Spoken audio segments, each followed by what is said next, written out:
Welcome back to Olympia classes guys. कैसे हैं आप लोग? आई होप आप लोग घर पर होंगे, स्वस्थ होंगे, सुरक्षित होंगे। तो चलिए शुरू करते हैं क्लास 11th में। बेसिकली हमने क्लास 11th में पिछले लेक्चर में क्या पढ़ा था कि कैसे आपकी चीजें जो है हो रही हैं, बीमाएं कैसे हम लोग निकालते हैं या आपकी बीमाएं हम कंप्लीट कर चुके थे। अब बीमाओं से संबंधित क्या क्या नियम है आज बेसिकली हम उन्हें देखते हैं। तो आप जो है लिखिए, नोट डाल के लिखना शुरू कर दीजिए। नोट में पहला नंबर, ठीक है, नोट में पहला नंबर लिखिएगा कि किसी भी भौतिक राशि को लिखिएगा, किसी भी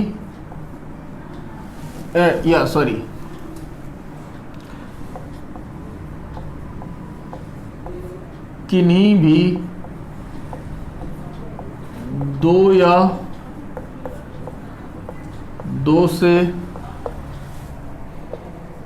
अधिक राशियों को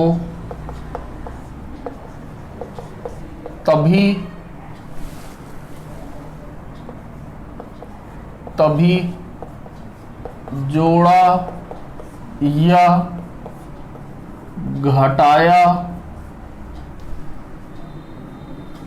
जा सकता है जब इन भौतिक राशियों की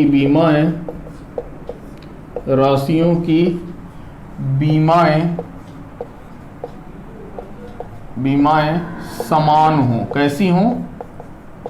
समान हो। ठीक है, कि किसी भी भौतिक राशि को, किन्हीं भी भौतिक राशियों को हम तभी जोड़ सकते हैं या घटा सकते हैं या उनकी आपस में तुलना कर सकते हैं जब क्या हो, इन दोनों की भौतिक राशियां इनकी क्या हो, समान हो। भौतिक राशियां क्या हो, समान हो। इंग्लिश में लिखना चाहिए तो लिख लीजिएगा। इंग्लिश में क्या लिखेंगे? Any physical quantity,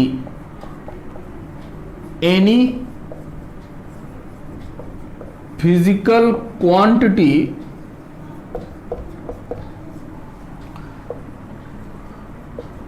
which are going to add or subtract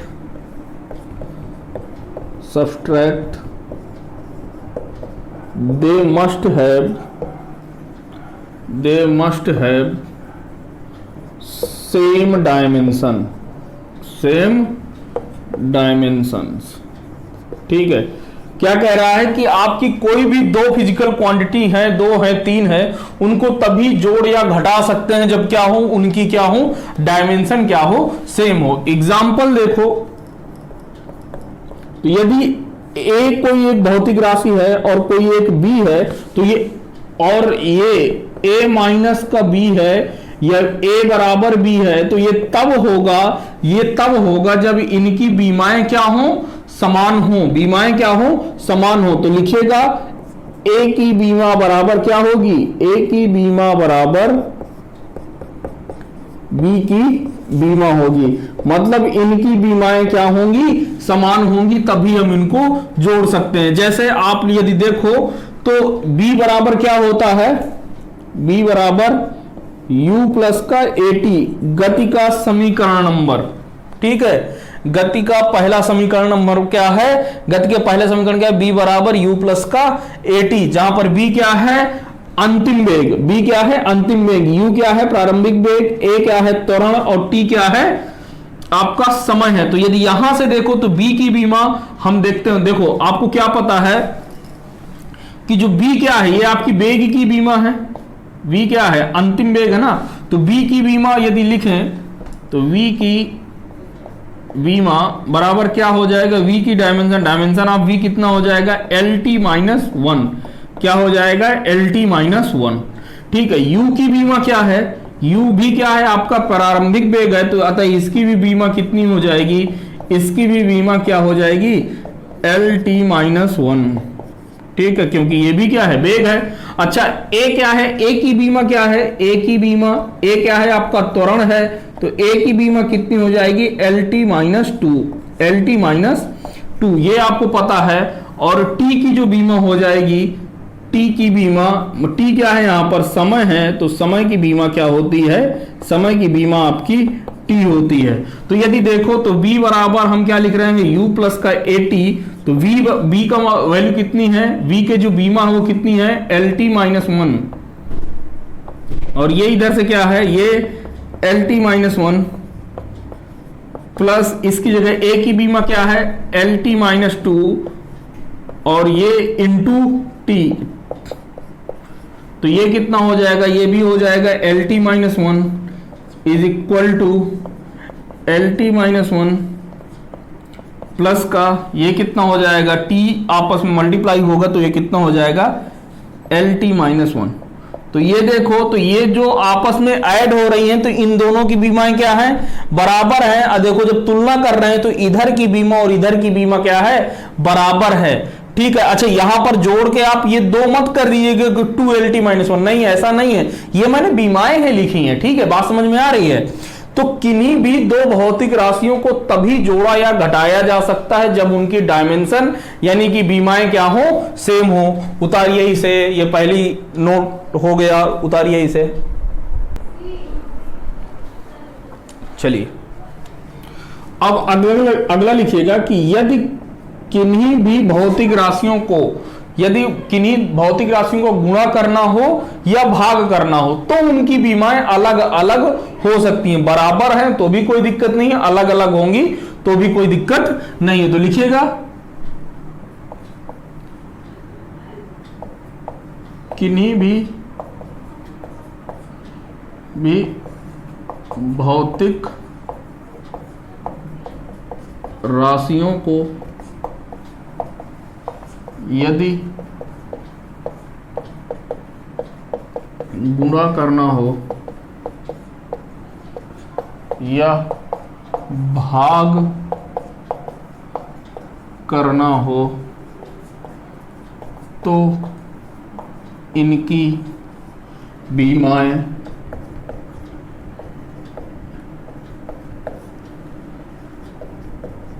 अलग अलग हो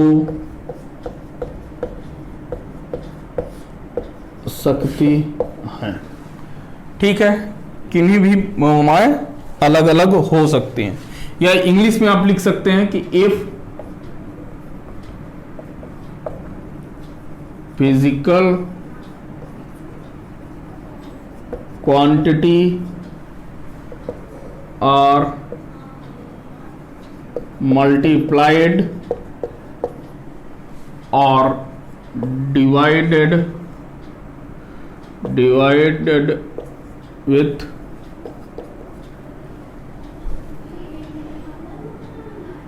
each other they may have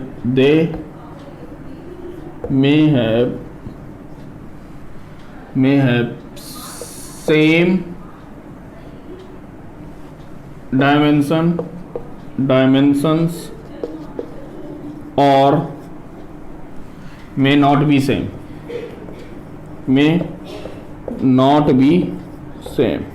ठीक है। यदि किन्हीं भौतिक राशियों को हम क्या कर रहे हैं, यदि उनका गुणा कर रहे हैं या भाग कर रहे हैं तो उनकी भौतिक राशियों की जो बीमाएं हैं वो आपकी बराबर हो भी सकती हैं और बराबर नहीं भी। ऐसा कोई जरूरी नहीं है कि गुणा करते समय या भाग करते समय आपकी जो डायमेंशंस है वो सेम होना चाहिए, वो आपकी डिफरेंट भी हो सकती है। यदि सेम है तो भी कोई बात नहीं, यदि डिफरेंट है तो भी कोई बात नहीं। तो यदि आप एग्जाम्पल लिखना चाहो तो लिख सकते हो कि जैसे आपका कोई भौतिक राशि है y है और y बराबर a/b है, तो जो a की डायमेंशन होगी और b की होगी, ये जरूरी नहीं है कि यह आपकी ए और बी की डायमेंशन क्या हो, सेम हो। यदि सेम है तो भी सही है, यदि सेम नहीं भी है तो भी आप इनकी निकाल सकते हैं। ठीक है, तो यही है कि ए व बी की डायमेंशन आपकी अलग अलग हो भी सकती है और नहीं भी, या आपके जब आप मान के चलो कि x बराबर a इंटू बी है तो यहां से भी आप कर सकते हैं। तो यहां पर लिख लीजिएगा कि a की बीमा बराबर b की बीमा हो भी सकती है, b की बीमा, और यहां पर यह भी हो सकता है कि a की बीमा b के बीमा के बराबर ना हो। तो ये दोनों चीजें हो सकती हैं, आपको कंफ्यूज नहीं होना है। ठीक है, कंफ्यूजन नहीं होना है। ठीक है, नोट करिए इसे। ठीक है, अब जो है तीसरा जो नोट है लिखिएगा कि किसी भौतिक राशि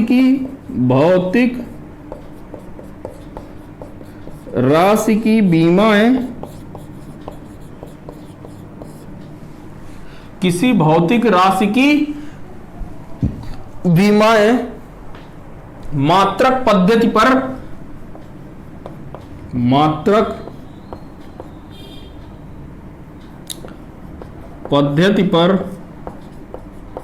निर्भर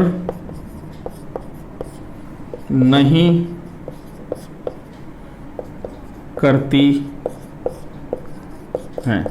ठीक है, अच्छा ऐसा नहीं है, इसका क्या मतलब है कि किसी भौतिक राशि की जो बीमाएं होती हैं वो मात्रक पद्धति पर निर्भर नहीं करती हैं। ऐसा नहीं है कि यदि लंबाई का जो मात्रक है, यदि अभी मीटर है, यदि लंबाई को यदि कब मात्रक को मैं सेंटीमीटर में कन्वर्ट कर लूं तो उसकी बीमा पर कोई अंतर नहीं आएगा। ये चीज क्लियर होना चाहिए कि भौतिक राशि की जो बीमाएं हैं वह मात्रक पर पद्धति पर निर्भर नहीं करती हैं। यदि भौतिक राशि की बीमाएं जो है, यदि आपकी जो कोई जैसे मान के चलो कि लंबाई है, उसका जो यूनिट है 1000 मीटर है, तब भी उसकी जो डायमेंशन होगी, जो बीमा होगी वो एल ही रहेगी। या आपसे कह दूं कि 1 किलोमीटर हो गई तो भी देखिए मात्रक तो चेंज होगा, मीटर से किस में आ गए हम, किलोमीटर पे, तो वहां पर भी आपका जो डायमेंशन है वो सेम रहेगा। तो मात्रक अलग अलग हो सकते हैं, किसी भौतिक राशि के मात्रक जो है, मात्रक अलग अलग होने का मतलब कि मात्रक पद्धति अलग अलग हो सकती है लेकिन उनकी बीमाएं एक ही रहेंगी। तो यदि आप इंग्लिश में लिखना चाहें तो लिख सकते हैं कि the dimension of any physical quantity, any physical quantity is independent of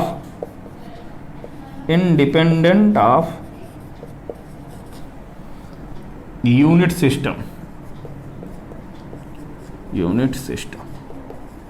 ये मात्रक पद्धति पर निर्भर नहीं करती। नोट कर लीजिए तो फिर आगे बढ़ें। नोट करिए इसे भैया। अगला नंबर है चौथा नंबर, लिखिएगा आंकिक मान कामा त्रिकोणमिति फलन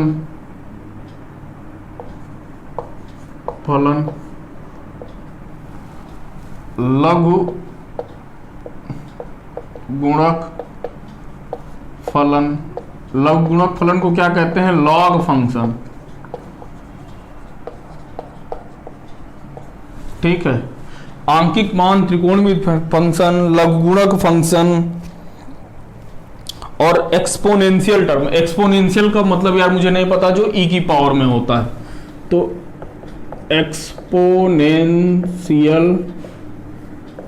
एक्सपोनेंशियल टर्म को मैं इसी तरह लिखे दे रहा हूं। ये एक्सपोनेंशियल टर्म का मतलब है ई की पावर एक्स वाले सभी बीमा रहित होते हैं, बीमा रहित पद होते हैं।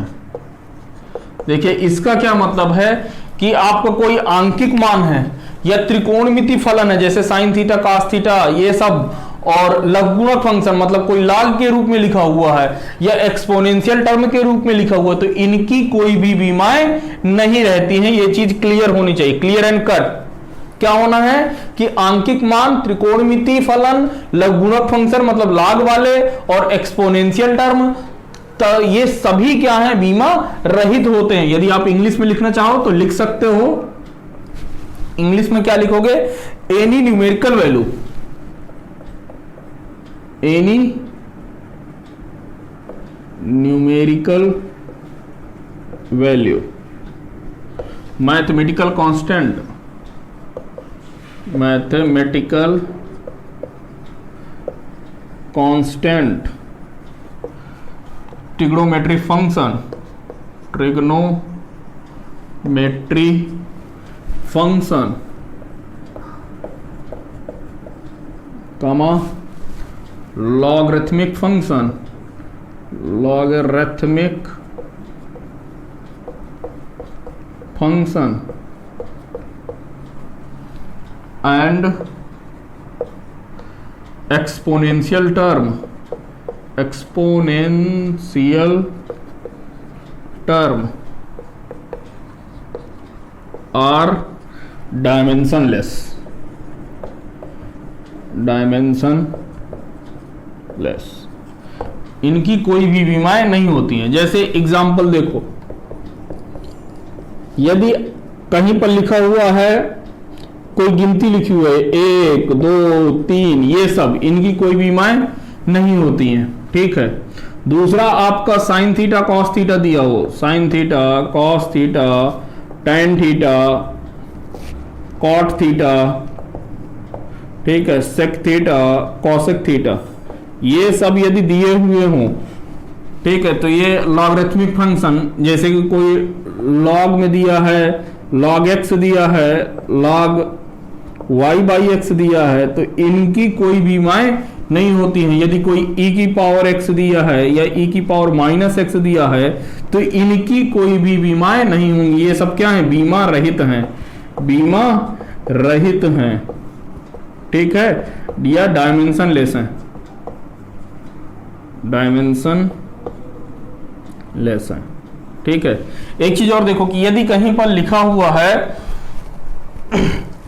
कि e की पावर माइनस का ab, या जो भी लिखना है, लिखा हुआ है e की पावर माइनस का ab, और ab की डायमेंशन पूछे तो ab क्या होगा, क्योंकि ये e की पावर ab है, यानी कि आपको पता है कि ये कैसा होना है, डायमेंशन लेस होना है, तो यानी कि ab क्या होगा, आपका बीमा रहित होगा।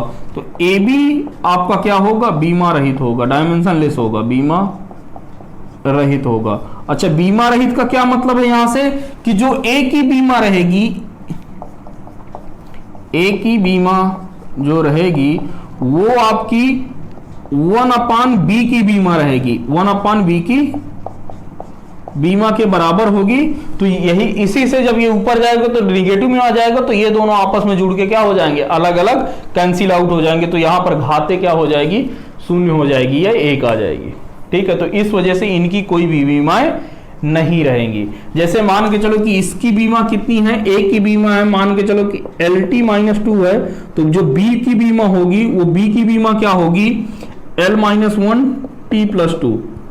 ठीक है, क्योंकि जो A की बीमा LT-2 है वो किसके बराबर है, 1/b की बीमा के, L-1T+2।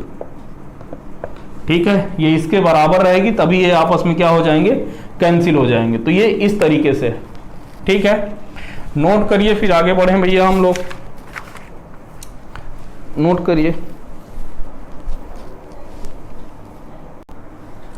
तो चलिए अब हम शुरू करेंगे कि बीमाओं का प्रयोग क्या है। ठीक है ना, तो हेडिंग डालिएगा, बीमाओं का प्रयोग, बीमाओं का प्रयोग, use of dimension, use of dimension, बीमाओं का क्या प्रयोग है, हम इसे देखते हैं। तो इसमें देखिए जो पहला यूज है वो हम क्या करते हैं कि इसमें ये हम यह देखते हैं कि कोई भी जो आपको फार्मूला दिया हुआ है, कोई भी जो आपको फार्मूला दिया हुआ है या जो इक्वेशन दी हुई है, जो समीकरण दिया हुआ है, वो डायमेंशनली जो वो बीमा के दृष्टि से देखा जाए तो वो सही है कि नहीं, हम केवल इसका पता लगाते हैं। तो लिखिएगा, कोई दिया हुआ समीकरण या सूत्र बीमीय दृष्टि से सत्य है कि नहीं, सत्य है कि नहीं, इसका पता लगाने में बीमाओं का प्रयोग करते हैं, बीमाओं का प्रयोग करते हैं। इसके लिए बाएं पक्ष की बीमा बराबर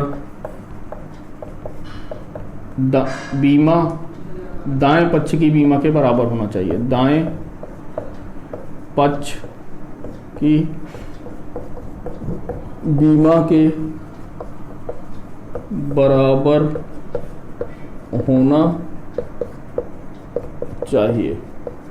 ठीक है, तो यदि कोई दिया हुआ है, यदि कोई हमें समीकरण दिया हुआ है या कोई सूत्र दिया हुआ है, यदि हमें यह पता करना है कि यह सत्य है कि असत्य है, तो बीमीय दृष्टि से ये वो सत्य है कि असत्य है, तो यदि उनकी बीमाएं क्या हैं, यदि उनकी बीमाएं जो हैं आपकी सही होती हैं, ठीक है, यानी कि जो लेफ्ट हैंड साइड की जो बीमा है वो राइट हैंड साइड की बीमा के यदि बराबर है, तो ऐसा क्या होगा कि ये आपका दिया हुआ समीकरण क्या होगा, बीमीय दृष्टि से सही होगा।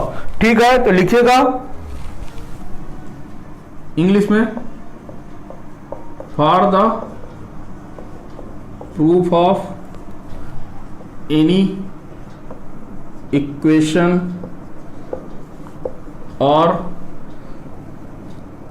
Formula with respect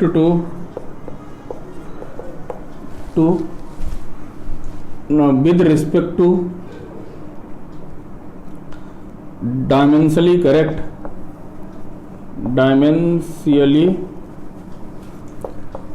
correct they must have same dimensions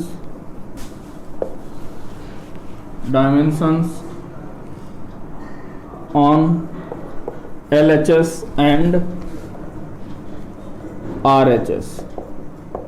ठीक है, बात समझ में आ गई कि यदि हमें किसी समीकरण को क्या करना है, प्रूफ करना है, या कि वो डायमेंशनली करेक्ट है कि नहीं, तो क्या करेंगे, उनके जो राइट हैंड साइड का जो डायमेंशन होगी उसको लेफ्ट हैंड साइड के डायमेंशन के बराबर होना पड़ेगा। जैसे यदि आप एग्जाम्पल देखो तो मैं यहां से लिख रहा हूं, क्या कह रहा है कि एग्जाम्पल क्या कह रहा है कि इसमें दिया हुआ है कि समीकरण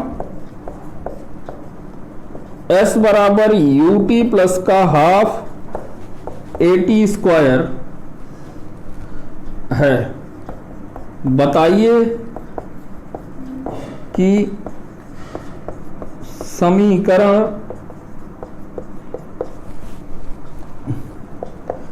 बीमा की दृष्टि से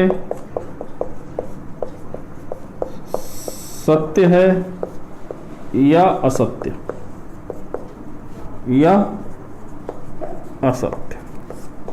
ठीक है, इंग्लिश में लिखा करना हो तो the equation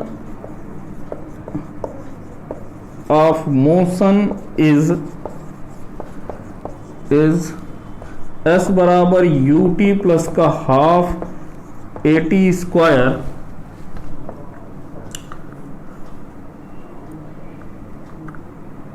then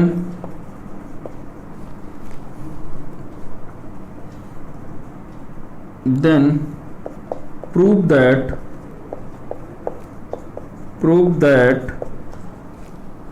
it is dimensionally correct. क्या बताना है कि ये डायमेंशनली करेक्ट है या नहीं। तो इसका देखिए सॉल्यूशन देखिए कैसे करेंगे। यहां से क्या दिया होगा, ये आपको समीकरण दिया हुआ है, तो हमने क्या दिया हुआ है, एस बराबर यूटी प्लस का हाफ एटी स्क्वायर। ठीक है, तो यहां से मैंने आपको क्या बताया कि यदि आपको क्या प्रूफ करना हो कि कोई दिया हुआ समीकरण और यह सूत्र जो है वो आपका सत्य है कि असत्य है बीमा की दृष्टि से, तो उसके लिए क्या करते हैं, जो राइट हैंड साइड की जो बीमा होगी वो लेफ्ट हैंड साइड की बीमा के क्या होगी, बराबर होगी। यदि ऐसा आ रहा है तो आप जो है बता सकते हैं कि यह जो समीकरण है, यह जो इक्वेशन है वो आपकी डायमेंशनली करेक्ट है। तो यहां से आपको पता है कि एस क्या है, दूरी है, यानी एस की बीमा कितनी हो जाएगी, एस की बीमा आपकी हो गई एल, क्योंकि एस तो क्या है, दूरी है। यूटी की बीमा कितनी हो जाएगी, यूटी की बीमा, तो यदि आप देखो तो यू क्या है, यू है आपका यू प्रारंभिक दूरी है, प्रारंभिक वेग है, तो प्रारंभिक वेग का मतलब एल टी माइनस वन, वेग की बीमा क्या होती है, एल टी माइनस वन, और ये टी क्या है, समय है, तो टी का मल्टीप्लाई, तो इसकी जो बीमा आ जाएगी वो कितनी आ जाएगी, एल टी माइनस वन तो क्या हो जाएगा, कैंसिल हो जाएगा, तो इसकी जो बीमा आ गई ये।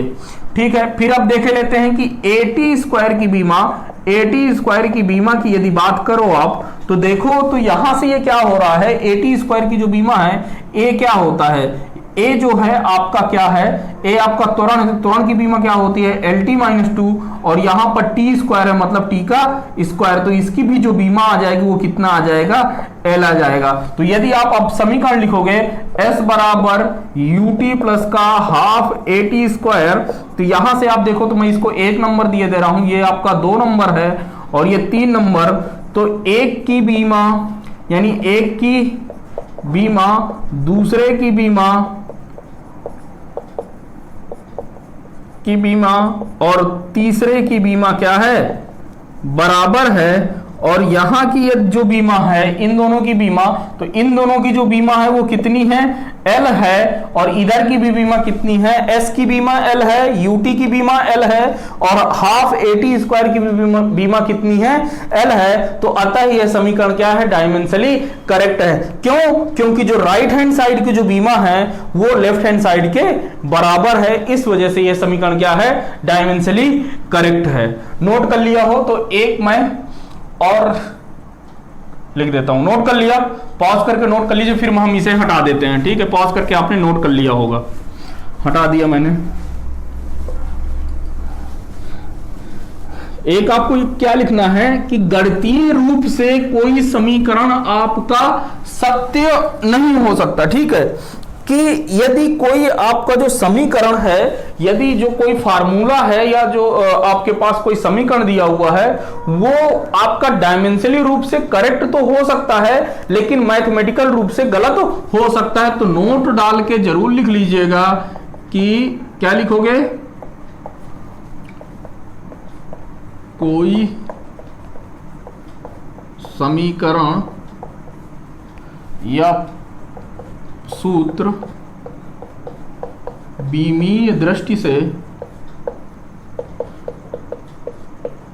से सही हो सकता है लेकिन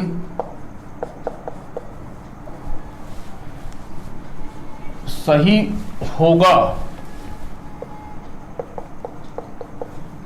लेकिन जरूरी नहीं है कि यह गणितीय रूप से भी सही हो, गणितीय रूप से सही हो। ठीक है, ये आप लोग नोट डाल के लिख लीजिए।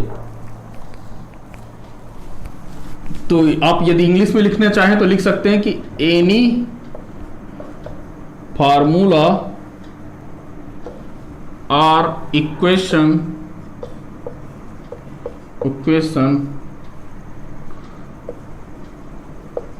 which is dimensionally correct can be mathematically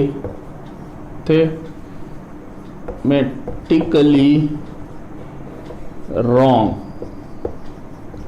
ठीक है, कि वो गणितीय रूप से क्या हो सकता है, गलत हो सकता है।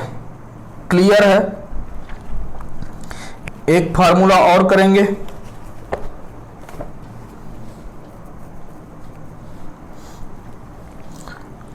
आपको क्या दिया हुआ है, एक क्वेश्चन दिया हुआ है, एक क्वेश्चन लिखिएगा।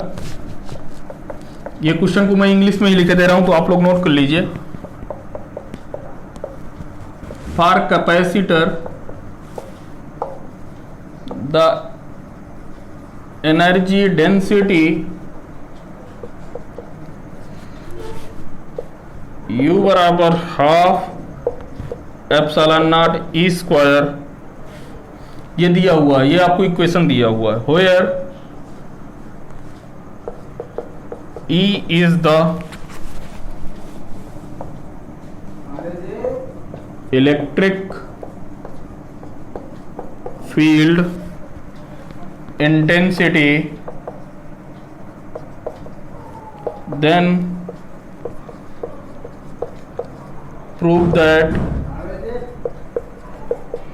it is dimensionally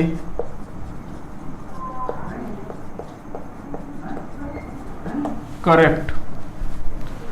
नोट करिए और देखिए, इसे थोड़ा सा समझने की कोशिश करिए। देखिए क्या दिया हुआ, कह रहा हुआ है कि कैपेसिटर की जो एनर्जी डेंसिटी है, कैपेसिटर की जो एनर्जी डेंसिटी है वो आपको दिया हुआ है U बराबर half epsilon not E square. Epsilon not क्या है, ये है एप्सिलॉन नॉट है आपका विद्युतशीलता है। क्या है, विद्युतशीलता है, और निर्वात की विद्युतशीलता है। ई क्या है, जहां पर ई दिया हुआ है आपका क्या है, विद्युत क्षेत्र है। कह रहा है कि ये हमें प्रूफ करना है, कि प्रूफ कीजिए कि ये कैसा है, ये आपका डायमेंशियली करेक्ट है। कैसा है, डायमेंशियली करेक्ट है। तो ये चीजें आपको पता करनी है। क्लियर। तो यहां से यदि आप देखोगे तो एनर्जी डेंसिटी जो होता है, ठीक है ना, एनर्जी डेंसिटी, सॉल्यूशन देखो तो सॉल्यूशन क्या कह रहा है कि जो आपकी एनर्जी डेंसिटी है, एनर्जी डेंसिटी यानी ऊर्जा घनत्व, यानी कि ऊर्जा घनत्व, ये किसके बराबर होता है मेरे भाई, ये एनर्जी डेंसिटी जो बराबर होता है, ये आपका बराबर होता है ऊर्जा बटे आयतन के। किसके, ऊर्जा बटे आयतन के। तो ऊर्जा जो होती है यानी कि energy upon volume, energy upon volume. तो यहां से यदि आप देखोगे तो इसकी जो डायमेंशन आएगी ऊर्जा की, आपको एनर्जी की डायमेंशन कितना पता है, mL² T-2। क्लियर। और ये जो आयतन की जो बीमा होती है वो कितनी होती है, L3। तो यहां से यदि आप निकालोगे तो इसकी बीमा जो है कितनी आ जाएगी, mL-1 T-2। ये पहले बताइए, ये क्लियर हुआ। नोट करिए, फिर आगे चलते हैं।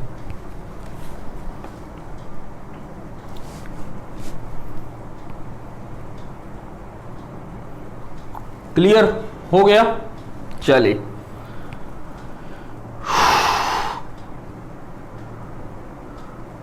लिख गए हो तो भैया आगे बढ़ें।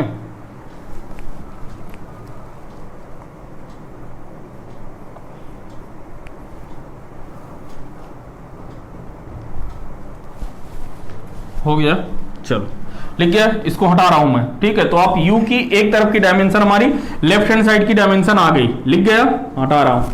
चलिए, अब जो है आपका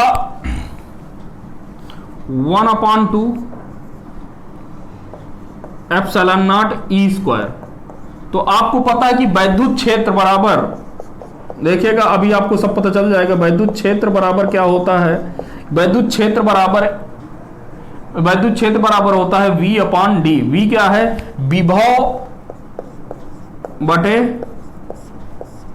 दूरी कह लो, विभव बटे दूरी। ठीक है। तो E बराबर कितना, विभव को मैं V से दिखा रहा हूं, दूरी को मैं D से दिखा रहा हूं, तो E बराबर V इंटू डी, जहां पर V क्या है, विभव है, D क्या है, दूरी है। तो देखिए मैं इसको क्लियरली ऐसे लिख सकता हूं कि 1/2 epsilon not A upon D, ये आपकी संधारित्र की जो मान होती है, और यहां पर मैं D अपॉन A का मल्टीप्लाई कर दे रहा हूं, जहां A क्या है, दूरी, A क्या है, क्षेत्रफल है, और D क्या है, आपका दूरी है।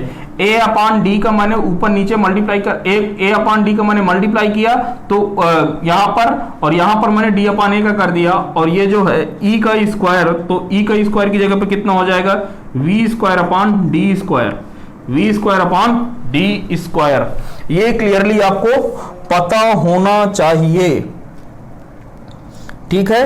ये यदि आपको पता होगा तो यदि देखो ये यहां से क्या है, यदि आप इसको क्लियरली देखोगे तो ये जो वाली जो बात है, ठीक है, थोड़ा ध्यान से देखना, तो यहां से ये जो है half CV square, half CV square, और C की वैल्यू क्या होती है, epsilon not A upon D, क्या होता है, epsilon not A upon D। C की जो वैल्यू होती है, देखो आपको C क्या है, धारिता है, धारिता बराबर, देखिए कक्षा 12 में हम लोग पढ़ेंगे, लेकिन यहां पर क्वेश्चन आए तो कर लेते हैं। धारिता C बराबर होता है epsilon not A upon D, ये दो प्लेटों के बीच की धारिता है, जहां पर A क्या है आपका, A क्षेत्रफल है, और D क्या है, आपकी दूरी है। तो यहां से तो C की जगह पर तो ये आ गया हाफ, V स्क्वायर की जगह V स्क्वायर, तो एक D से D कैंसिल हो जाएगा, ये D से D कैंसिल हो गया, तो कितना आ जाएगा, 1 अपॉन AD। अच्छा, ये संधारित्र की ये क्या होती है, ऊर्जा होती है, हाफ CV स्क्वायर क्या है, संधारित्र की ऊर्जा, तो ये कितना हो गया, ऊर्जा हो गया, एनर्जी हो गई, और A इंटू डी, A क्या है, क्षेत्रफल, और D क्या है, दूरी, तो एरिया गुणे क्या होती है, जो डिस्टेंस होती है वो क्या देता है, आपका आयतन देता है। तो फिर से वही चीज आ गई, ये इसकी बीमा कितनी हो जाएगी, ऊर्जा की जो बीमा होती है वो कितनी होती है, ml स्क्वायर T-2, और आयतन की जो बीमा होती है वो कितनी होती है, L³ होता है। तो यहां से जब आप सॉल्व करोगे तो कितना आ जाएगा, ml-1 T-2, यानी कि LHS की बीमा जो है RHS की बीमा के बराबर आ गया। अतः यह क्या हो गया, आपका प्रूफ हो गया कि ये क्या है, डायमेंशनली करेक्ट है। तो ठीक है, देखिए आज के लिए हम इतना ही करते हैं, ठीक है। आप जो है इस चैनल को सब्सक्राइब कर लीजिएगा ताकि आपको समय पर इसकी वीडियो मिलते रहें। तो ठीक है, मिलते हैं आपसे अगले लेक्चर में, और अगले लेक्चर में हम इसके जो फार्मूले कैसे ज्ञात करते हैं बीमाओं का प्रयोग करके, हम उसे आगे देखेंगे। तो तब तक के लिए थैंक यू वेरी मच।